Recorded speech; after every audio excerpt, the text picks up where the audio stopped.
શ્રી સ્વામિનારાયણ ભગવાનની, અક્ષર પુરુષોત્તમ મહારાજની, ગુણાતીતાનંદ સ્વામી મહારાજની, પ્રમુખ સ્વામી મહારાજની, પ્રગટ ગુરુ હરિ મહંત સ્વામી મહારાજની, પ્રમુખ પાર્ક સંસ્કાર ધામમાં પધારેલ દરેક આદર્શ વિદ્યાર્થીઓનું હાર્દિક સ્વાગત છે. આજે આપણે અહીંયા બધા એકઠા થયા છે કંઈક નવું શીખવા, નવું જાણવા અને ભવિષ્યમાં કંઈક નવા મુકામ પર પહોંચી શકીએ એના માટે અત્યારે અહીંયા ભેગા થયા છીએ. આપણે બધા ઘણા બધા દૂર દૂરથી પણ અહીંયા આવ્યા છે અને આ ધગધગતા તાપમાં પણ ઘણા બધાને મૂકવા પણ આવ્યા છે. તો અહીંયાથી કંઈક શીખીને જાઓ. અને વિદ્યાર્થીઓ છો તમે, તો ભવિષ્યમાં વિદ્યાર્થી તરીકે તમે આદર્શ વિદ્યાર્થી બની શકો તે હેતુથી આ એક અભ્યાસ પર્વનું આયોજન કરવામાં આવેલ છે. આ અભ્યાસ પર્વની અંદર તમને અભ્યાસનું મહત્વ, ધ્યેય, મહેનત, અલગ અલગ પ્રકારના ઉદાહરણો, એક્ટિવિટી, રમત, પરીક્ષામાં કઈ રીતના રજૂઆત કરી શકાય જેવી વગેરે તમને બતાવી છે. એમ 15 થી 20 મુદ્દાઓનો વિસ્તૃત અભ્યાસ કરવાનો છે. 2 પ્રકારના સેશન રહેશે. પહેલા સેશનની અંદર તમને 4 મુદ્દા સમજાવવામાં આવશે. બીજા સેશનની અંદર પણ 4 મુદ્દા સમજાવવામાં આવશે અને કુલ થઈને આપણે 8 મુદ્દાનો અભ્યાસ કરીશું. બીજું કે પહેલું સેશન પૂરું થાય એટલે તમને બ્રેક પણ મળશે. એટલે તમે જે નાસ્તો લાવ્યા છો એ મને ખાવા મળે અને તમે પણ ખાઓ. તો શરૂઆત આપણે કરીએ અભ્યાસ પર્વની. વિષય બહુ સરસ છે. વિદ્યાર્થી જીવનમાં ઉપયોગી બને એવી બધી બાબતો આજના આપણે આ સેમિનાર કયો, તમે સભા કયો કે પર્વ કયો, ભલે નામ અલગ અલગ છે પણ વસ્તુ એક જ સમજવાની છે કે આપણે વિદ્યાર્થી છીએ તો આપણે કઈ રીતના આગળ વધી શકીએ. આપણે અભ્યાસ પર્વની અંદર રેકોર્ડ બ્રેક કરવાની થીમ છે કે રેકોર્ડ બ્રેક કરવો છે. તો એ જે રેકોર્ડ બ્રેક કરવો છે ને એના માટે આપણે 2 સેશનની અંદર ઓછામાં ઓછી 7 થી 8 વખત મારે અને તમારે એક જિંગલનું ગાન કરવાનું છે. જે હું પહેલી વખત બોલીશ અત્યારે, પછી તમારે જ્યારે હું કહું ત્યારે તમારે ઝીલાવવાનું છે. આગે કદમ આગે કદમ, આગે આગે કૂચ કરો, આગે આગે કૂચ કરો, 1% ન પાછા પડો. કરવો છે કરવો છે, કરવો છે કરવો છે, રેકોર્ડ બ્રેક કરવો છે, લેવો છે લેવો છે, સ્વામીનો રાજીપો લેવો છે. તો આ થીમ ઉપર આપણે આજે આ જોશું સેશન 1 અને સેશન 2માં. એની પહેલા તો શરૂ કરીએ આપણે આજના એક સેશન 1નો પહેલો મુદ્દો, જેનું નામ છે ધ્યેય. પણ ધ્યેય પહેલા આપણને કંઈક મહત્વ ખબર હોવી પડે. તમારા માતા પિતા સવારે જાગે છે કારણ કે એમને પૈસાનું મહત્વ ખબર છે. જો પૈસાનું મહત્વ ન ખબર હોય તો બીજા દિવસે જાગે નહીં, એમના આળસ કરે. તો આપણે આ સેશનની અભ્યાસ પર્વમાં આવ્યા છીએ તો આપણે અભ્યાસનું મહત્વ પહેલાં જાણીએ. અને મહત્વ જાણવામાં એક વાર્તા આપણે સાંભળવાની છે. ઘણા બધી વખત તમે વાર્તાઓ સાંભળીએ છે, પણ આ વાર્તા છે આપણી અભ્યાસ પર્વ બાબતની, અભ્યાસના મહત્વની. તો વાર્તાનું નામ છે બાળા રાજા. શું વાર્તાનું નામ છે? બાળા રાજા. એક નિલેશ નામનો છોકરો હતો. એક વખત સૂતો હતો. હવે સૂતા સૂતા એને એવા વિચાર આવ્યા કે આ શું પરીક્ષા દેવી, ટ્યુશનમાં જવું, નિશાળે જવું, વાંચવાનું, યાદ રાખવાનું, ગોખણ પટ્ટી કરવાની, નકરું લેખ કરવાનું. આ વિચાર કરતા કરતા આ નિલેશ સૂઈ ગયો. આગળ 2 મિનિટ પછી એને સ્વપ્ન આવ્યું. આપણને પણ સ્વપ્ન આવે છે. તો આ નિલેશ નામના છોકરાને પણ સ્વપ્ન આવ્યું અને સ્વપ્નની અંદર તે શું વિચારે છે, એને એક પાત્ર બનાવી દેવામાં આવ્યું જે હતું રાજાનું. રાજા એટલે કેવો? મુંગટ, હાથમાં તલવાર અને સૈનિકો આજુબાજુ, સ્વયંસેવકો એની સેવા કરવામાં. બીજું કે હવે સૈનિકો રાજા બની ગયો એટલે એમ લાગ્યું કે આ તો હું બાળા રાજા બની ગયો. બધાએ તેને એમ કીધું બાળા રાજા જિંદાબાદ જિંદાબાદ. અને મહેલ ખુલ્યો અને મહેલ પણ આલિશાન હતો, જે 7-8 માળનો હતો. અને મહેલની અંદર બહાર નીકળો રાજા બાળા રાજા, અને એને નક્કી કર્યું કે એક મીટિંગ કરો, આવતીકાલે આપણે મીટિંગ કરવાની છે. બધાય વિભાગના વડાઓ આવે અને મહત્વના નિર્ણયો આપણે લેવાના છે. અને બધાય ખાતાના મંત્રીઓ આવ્યા અને બીજા દિવસે મીટિંગ જામી. અને મીટિંગની અંદર શિક્ષણ મંત્રીને આદેશ કરવામાં આવ્યો કે તું એજ્યુકેશન મિનિસ્ટર છું, એટલે કે શિક્ષણ ખાતાનો વડો છું. રાજ્યની અંદર જેટલી સ્કૂલ છે ને એ બધી સ્કૂલ ને તાળા મારી દેવાના છે. કોઈને કઈ વસ્તુ ભણાવવાની નથી. તો શું કરવાનું છે?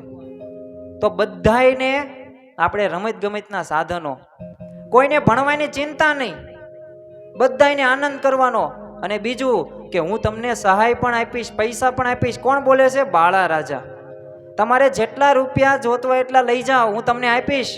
તમારે સાધનો, રમત ગમતના મેદાનો વધારો અને બાળકોને મદદરૂપ જેવું આવડે એવું કરાવો. આ નિર્ણય લીધો. અને શિક્ષણ મંત્રી કે વાંધો નહીં, આપણે આ કામ કરીએ. પછી તો ખાવા પીવાનું મફતમાં, પીઝા, દાબેલી, બર્ગર, ઢોસા, અરે કોલ્ડ ડ્રિંક્સ આવે ને એ પણ મફત, જેટલી પીવી એટલી. અને આવો નિર્ણય લેવામાં આવ્યો. બીજા દિવસે એક નવો વિચાર આવ્યો રાજાને કે આ બધા બચારા 5-5 વર્ષ સુધી ડિગ્રીઓ લેશે, ભણે છે. આપણે એમ નામ છે ને પદવીદાન સમારોહ કરવી, જેમાં આપણે ડિગ્રીઓનું એનાયત કરવી બધાને. અને જાહેરાત કરી કે આપણે બધાને પદવી દેવાની છે, એટલે ડિગ્રી, જેને જે ડિગ્રી જોઈતી હોય એમ નામ. તેમાં શિક્ષણ મંત્રી કે અમુકે તો 2 વર્ષે પૂરું કરી નાખ્યું છે. એક ઓર્ડર છે મારો, એને આપી દેવાની ડિગ્રી. એને ડોક્ટર બનવું ડોક્ટર, એન્જિનિયર બનવું તો એન્જિનિયર, શિક્ષક બનવું શિક્ષક, સીએ બનવું સીએ, આર્મીમાં જવું તો આર્મીમાં, પાયલોટ બનવું તો પાયલોટમાં, જે જેને બનવું હોય ને એ બધું આપી દેવાની ડિગ્રી. અને સર્વિસે કરવા દેવાની, એટલે સેવાય તે. આવું નક્કી કર્યું એટલે બધાય બની ગયા. અમુક ડોક્ટરો નાના નાના, પાયલોટ, ફાયર બ્રિગેડના અધિકારીઓ બની ગયા. એમાંથી એક છોકરો હતો જેનું નામ હતું પ્રિયેશ. પાયલોટ હતો, ડિગ્રી વગરનું. પ્લેન ઉપાડ્યું ભાઈ, બધા કે હાલો 10 રૂપિયામાં. અને 10 રૂપિયામાં બધા લઈ ગયો ઉપર. જ્યાં 50 ફૂટ આવ્યું ને ધડીમ દાનું હેઠે પ્લેન પડ્યું. હવે પડે એટલે હું ગાડલા હોય હેઠે? અરે હળગી ગયું પ્લેન. અને પછી તો કોન્ટેક્ટ કર્યો, કોલ ટુ નક્ષ. નક્ષ નામના ફાયર બ્રિગેડ અધિકારીને કોન્ટેક્ટ કર્યો કે અહીંયા પ્લેન છે ને હળગી ગયું છે, તો તમે જલ્દી આવો. અને ઓલો બંબો ઢમ ઢમ ઢમ ઢમ ઢમ ઓલો અવાજ આવે ને આપણે 108 નો હોય એવી રીતના આવ્યો. બધાને એમ કે હમણાં પ્લેનની છે ને જે આગ રહી ની સમાઈ દેશે.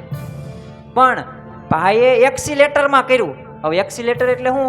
ગાડી બ્રેક નો મરે, સીધી આગળ વહી જાય. અને આ પ્લેન સાથે ભટકાયું, ભૂમ કરતું. ભટકાયું એટલું નહીં, જે ટેન્ક હતું ને એ ફૂટી ગયું. અને એમાંથી પાણી નીકળ્યું. સદ નસીબે ભગવાનની કૃપાથી એમાંથી પાણી બહાર નીકળ્યું. એમાં પ્લેનની જે હળગ્યું હતું ને એ આગ સમી ગઈ. પણ અમુકના ઢીસણ ભાંગી ગયા, અમુકના તો પહાડા ભાંગી ગયા, અમુક એક આંખે આંધળા થઈ ગયા. આવી બધી પ્રક્રિયા થઈ. એટલે પછી કીધું કે હવે તો આપણે કરો ડોક્ટરને ફોન. નહીં, ડોક્ટર પહેલા એકનો ફોન આવે, જે છે 108. અને 108 ને કોલ કર્યો કે જલ્દી 108 અહીંયા આવે, નકર આ બધા પછી વહી જાય છે વહેલા હેર. અને 108 આવી. સારું ડ્રાઈવર સારો હતો, એની પદવી નહોતી દીધી. એટલે 108માં એને કર્યું, લઈ ગયા બધાને. અને બાળા રાજા હોય ને બધા, આખી ટીમ આવી, ડોક્ટરની ટીમ. અને ટીમ આવી એટલું નહીં, ટીમે બધી સારવાર શરૂ કરી. પણ શું કરે? જોવે શું થયું. દવા કાંઈ કરે નહીં. બીજું કઈ દવા આપી, શું કરવું, આ કાંઈ બાબતો નહીં.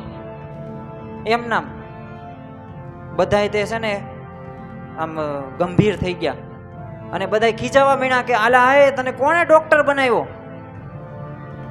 ઓલો કે ડોક્ટર તો હું બની ગયો છું, મફતનો પગાર ખાસો નકરો. એક મફતનો ખાવ છું પણ મારી પાસે ડિગ્રી છે, એક તો તને કઈ આવડતું કેમ નથી? એ કે હવે તારી ઉપર કેસ કરવો છે. ઓલો ડોક્ટર બધા રોવા માંડ્યા, પણ તોય કેસ તો થયો. અને પછી કોર્ટમાં લઈ જવામાં આવ્યો. એક જજ આવ્યો. જજનું નામ જાણવું છે તમારે? જજનું નામ નયન હતું. હવે નયન જજ આવ્યો અને એને આમ કોટ પહેરેલો ને આમ કાળા કલરનો, અને હાથમાં આમ ચોપડા ઓલા થોથા પુસ્તકના જ્ઞાનના, LLB ના એના બધા ડિગ્રીના, એક ગમે કાયદો ન આવે બધું તે જ્ઞાન એનામાં આવી જાય. બેઠો, બધા શરૂઆતમાં આવ્યો અને કીધું ઓર્ડર ઓર્ડર, બધા શાંત થઈ ગયા. જજ હતો ને એટલે. અને પછી બધાને કીધું કે આવી ફરિયાદ છે, તમે કાર્યવાહી કરો યોગ્ય. તો બચારો આમથી આમ ફંફોળે હો પુસ્તકો, ક્યાં લખ્યું છે? 10 ચોપડા લઈને આવ્યો હતો પણ ભણ્યો નહોતો. હવે ક્યાંથી ન્યાય કરી શકે? પછી બધા ઉશ્કેરાણા કા આટલું. હવે ભાઈ ધીરજ નહીં તે હોય ને, કંઈક સમય હોય ધીરજમાં. તે ભાઈ કેટલી ધીરજ હોય? રાત્રે તમને જમવાનું દે કે મમ્મી એમ કે 8 વાગે જમવાનું બની જશે, હાલો 8 વાગ્યાનું આવ્યું, 9 વાગ્યાનું આવ્યું, 10 વાગ્યાનું આવ્યું, એટલે પછી કંઈક આવવું પડે ને 11 વાગ્યા સાડા 10. તો આવી રીતના કાંઈ ન્યાય થયો નહીં. એટલે બધાએ છે ને હિંમત કરી, બાળા રાજા હતા ને બધાએ ડોક્ટરને, એક આ બધોય તે વાંક છે ને ઓલા બાળા રાજાનો છે. એને આપણને ભણાવ્યા નહીં, શાળાઓ બંધ કરી દીધી, બધું બંધ કરી દીધું ભણવાનું, આપણને ડિગ્રીઓ આપી દીધી, પણ જ્ઞાન તો આપ્યું નહીં. એટલે કર્યું નવું, બાળા રાજા મુર્દાબાદ મુર્દાબાદ મુર્દાબાદ. હમણાં જો જિંદાબાદ હતું, મુર્દાબાદ કર્યું અને એની પાસે ગયા. અને જ્યાં મુર્દાબાદ મુર્દાબાદ કર્યું ત્યાં ઓલો નિલેશ જાગી ગયો. હાલે હા સારું સપનું હતું, હકીકત નહોતું, નકર તો હું ક્યારે ધામમાં વહી જઈશ. એટલે એની મમ્મી આવ્યા, કેમ આમ બી ગયો? એ કે બસ એક સપનું આવ્યું હતું. ભાઈ કોઈ દે જાગતા નહોતા સ્કૂલે જવાનું, પણ આજ વહેલા જાગી ગયા. તા એ કે હવે ભણ્યા વિના ઉદ્ધાર જ નથી. આ કોણ બોલે છે? નિલેશ, જેને શાળાઓ બંધ કરાવી દીધી હતી, ભણવાનું બંધ કરાવી દીધું હતું. એ કે ભણ્યા વિના ઉદ્ધાર નથી. એટલે એની માતાએ કીધું કે હા બેટા, ભણ્યા વિના ઉદ્ધાર નથી, નાય ધોઈને અને પૂજા પાઠ કરીને હવે નિશાળે જા. અને પછી તો એ બાળા રાજા હતો ને, એ તૈયાર થઈ ગયો અને પથારીમાંથી ઊભા થઈને તૈયાર થઈને સ્કૂલે ગયો આનંદથી. તો જો આ અભ્યાસનું મહત્વ છે. આપણને એમ લાગે કે ભણવાનું, વાંચવાનું, લખવાનું, કેટલું ભણવાનું, કેટલા વર્ષ સુધી ભણવાનું, KG1, KG2, પહેલું બીજું ત્રીજું ચોથું પાંચમું છઠ્ઠું સાતમું આઠમું નવમું 10મું 11મું 12મું, કોલેજનું પહેલું બીજું ત્રીજું, અમુક તો પાસ માસ્ટર ડિગ્રી કર્યો ત્યાંના 2 વર્ષ, એટલે 28-30 વર્ષ તો ભણવામાં જ વહી જાય છે. પણ અભ્યાસનું મહત્વ આ છે. આગળ આજે જે તમે ભેગા થયા છો મંદિરની અંદર, એની અંદર અભ્યાસ પર્વની અંદર મહંત સ્વામી મહારાજે એક પત્ર લખ્યો છે. આ પત્રના આપણે અત્યારે આ બે સેશનની અંદર 8 મુદ્દા આપણે એ સમજવાના છે. આ પત્રમાં જે લખ્યું એ, અને આ બધા જે પત્રમાં જે તમને ભલે દેખાતું ન હોય, પણ આ બધાની વાત ધીમે ધીમે આપણે આવશે. મહંત સ્વામી મહારાજ 17 વર્ષ પહેલા જ્યારે સદગુરુ હતા સંત તરીકે, ત્યારે અટલાદરાની અંદર એક વિદ્યાર્થીએ પત્ર લખ્યો હતો કે મારે ભણવું છે પણ હું ભણી નથી શકતો, ઘણી બધી મુશ્કેલી આવે છે. ત્યારે મહંત સ્વામી મહારાજે 4 પેજનો પત્ર લખ્યો હતો. અને એ પત્રની અંદર એ તારીખ હતી 28 જૂન 2006, અને આખી રીત સરસ સમજાવી છે. તો બસ આપણે 17 વર્ષ પહેલા જે મહંત સ્વામી મહારાજે જે પત્ર લખ્યો છે ને, એનું આજ સમજવાના છીએ. પણ તમારી ભાષા, તમારી રીત, તમે જે સમજો છો એ રીતના આગળ. ધ્યેય, જે પહેલો મુદ્દો અત્યારે આપણે શીખવી છીએ કે ધ્યેય હોવો પડે. આપણા જીવનમાં ધ્યેય હોવો પડે. કોઈ પણ પોસ્ટકાર્ડ આવે તો અંદર સરનામું ન હોય ક્યાં જાય ખબર? અહીંયાથી હું તમને એમ કહું કે તમારે છે ને ગઢડા જવાનું છે, નક્કી કરો તો જાઓ. પછી એના બસ વાળો આવે, ત્યાં તમે એમ કહો કે જાવું છે, ઓલો એમ કે ક્યાં જવું છે, ઓલો તમે એમ કહો પાછા જાવું છે, પણ બોલે એમ કે ક્યાં જવું છે, તો પછી કે ને પછી તમે બોલો કે મારે ગઢડા જવું છે, ત્યારે એ કે ના ના તો તને પોગાડશું ગઢડા. એમ આપણા જીવનની અંદર છે ને ધ્યેય હોવો પડે. ધ્યેય છે ને બે પ્રકારના હોય. લોંગ ટર્મ ધ્યેય LTM કહેવાય, અને બીજું છે STM શોર્ટ ટર્મ ગોલ. એક મોટું વિચારો કે મારે ડોક્ટર બનવું છે, એન્જિનિયર બનવું છે, આ સ્લાઇડની અંદર ઈ જ છે.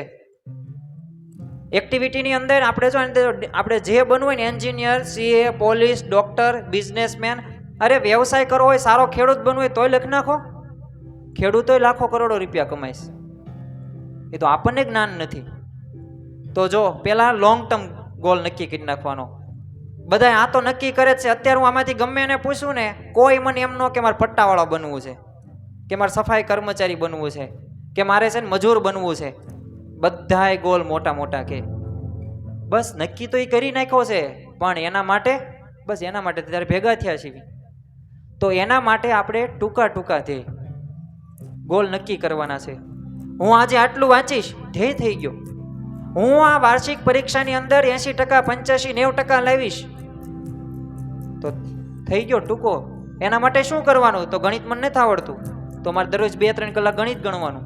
મને સામાજિક વિજ્ઞાન આવડે છે, તો મારે દરરોજ અડધી કલાક જ તે વાંચવાનું. આ શોર્ટ ટર્મ ગોલ થઈ ગયા. એના લીધે તમે આ ઓલો મોટો ગોલ જે નક્કી કર્યો છે ને, આ ભવિષ્ય ચક્ર છે આપણું, એના લીધે તમે આગળ વધી શકશો.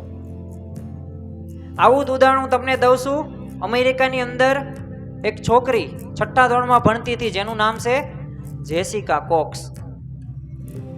અપંગ હતી, હાથ નહોતા, તો પણ પાયલોટ બની ગઈ છે. નક્કી શું હતું એને કર્યું હતું? ધ્યેય. વિસ્તૃત નથી કરતો કારણ કે આપણે બીજા મુદ્દા ભણવાના છે, પણ જો ધ્યેય નક્કી હોય ને તો થઈ શકે.